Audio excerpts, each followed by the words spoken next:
اے جماعت جنات اور انسانوں کی، کیا تمہارے پاس تم ہی میں سے پیغمبر نہیں آئے تھے جو تم سے میرے احکام یعنی اللہ کے حکم بیان کیا کرتے تھے، اور تم کو اس آج کے دن کے یعنی قیامت کے دن کی، حشر کے میدان کی، پلشرات کی، نام عمل بانٹنے کی، دہنے ہاتھ میں بائیں ہاتھ میں دینے کی سب خبر تم کو نہیں دیے تھے؟ آج کے دن کے خبر دیا کرتے تھے۔ وہ سب عرض کریں گے کہ ہم اپنے اوپر جرم کا اقرار کرتے ہیں اور ان کو دنیا زندگانی نے بھول میں ڈال رکھا ہے، اور یہ لوگ مقرر ہوں گے کہ وہ کافر تھے۔ اللہم اغفر۔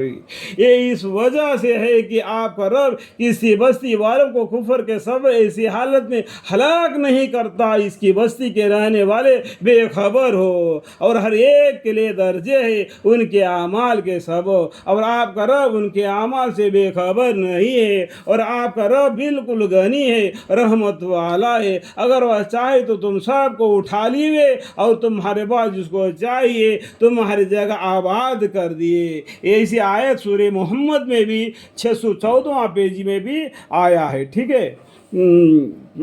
اور تمہارا اگر وہ چاہے یعنی اللہ چاہے تو تم سب کو اٹھا لیے اور تمہارے بعد جس کو چاہیے تمہارے جگہ آباد کر دے، جیسا کہ تم کو ایک دوسرے کی قوم کی نسل سے پیدا کیا ہے۔ جس چیز کو تم سے وعدہ کیا جاتا ہے اور بے شک آنے والی چیز یعنی قیامت ضرور آئے گی، اور تمہارا حساب کتاب کیا جائے گا، نیکی اور بری تولا جائے گا، اسی حساب سے تم کو سزا اور جزا دیا جائے گا۔ اللہ تعالیٰ معاف کر دے تو اللہ کی مرضی ہے، ٹھیک ہے۔ اور تم عاجز نہیں کر سکتے۔ آپ یہ فرما دیجیے کہ اے میرے قوم، تم اپنے حالات پر عمل کرتے ہو رہو، میں بھی عمل کر رہا ہوں،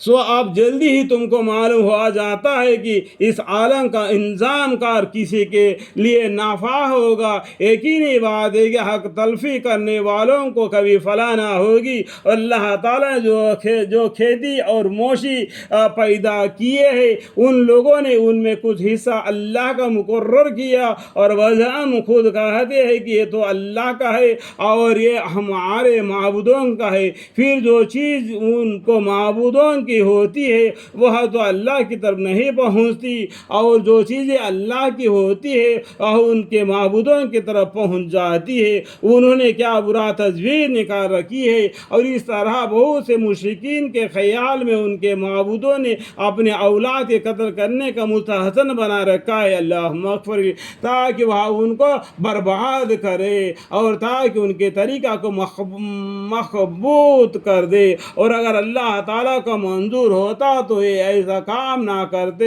تو آپ ان کو اور جو کچھ یہ غلط باتیں بنا رہے ہیں یوں ہی رہنے دیجئے، اور اپنے خیال باطل پر یہ بھی کہتے ہیں کہ یہ مخصوص مویشی ہے اور مخصوص کھیت ہے جن کا استعمال ہر شخص کو جائز نہیں، ان کو کوئی نہیں کھا سکتا سوائے ان کے جن کو ہم چاہیے، اور کہتے ہیں کہ یہ مخصوص مویشی ہے جن پر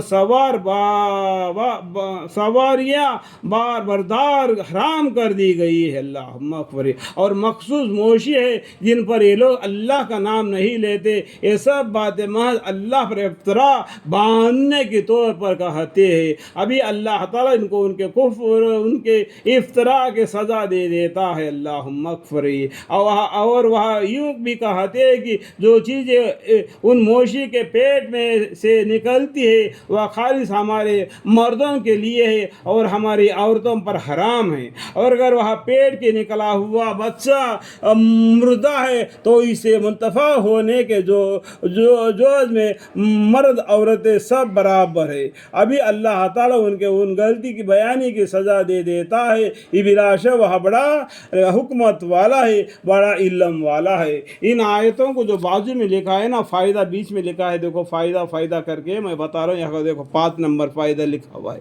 اور جگہ پر 3 نمبر ہے، اور جگہ پر 4 نمبر ہوگا، دیکھو یہاں پر 4 نمبر ہے، اور جگہ پر 6 نمبر ہوگا، دیکھو یہاں پر 7 نمبر ہے، یہ بازو میں لکھا ہوا ہے معنی، ان کو پڑھنے سے آپ کو اس کا معنی معلوم پڑ جائے گا، ٹھیک ہے۔ بلا سے بڑا حکمت والا ہے، بڑا علم والا ہے اللہ تعالیٰ۔ واقعہ خرابی میں پڑ گئے وہ لوگ جنہوں نے اپنے اولاد کو محض برائی حمایت بلا کسی سند کے قتل کر ڈالا، اور جو حلال چیزیں ان کو اللہ نے کھانے پینے کو دی تھی ان کو حرام کر لیا محض اللہ پر افطرا بہانے کے طور پر۔ بے شک یہ لوگ گمراہی میں پڑ گئے اور کبھی راہ پر چلنے والے نہیں ہوئے۔ اللہم اغفر لی، اللہم اغفر لی اللہ۔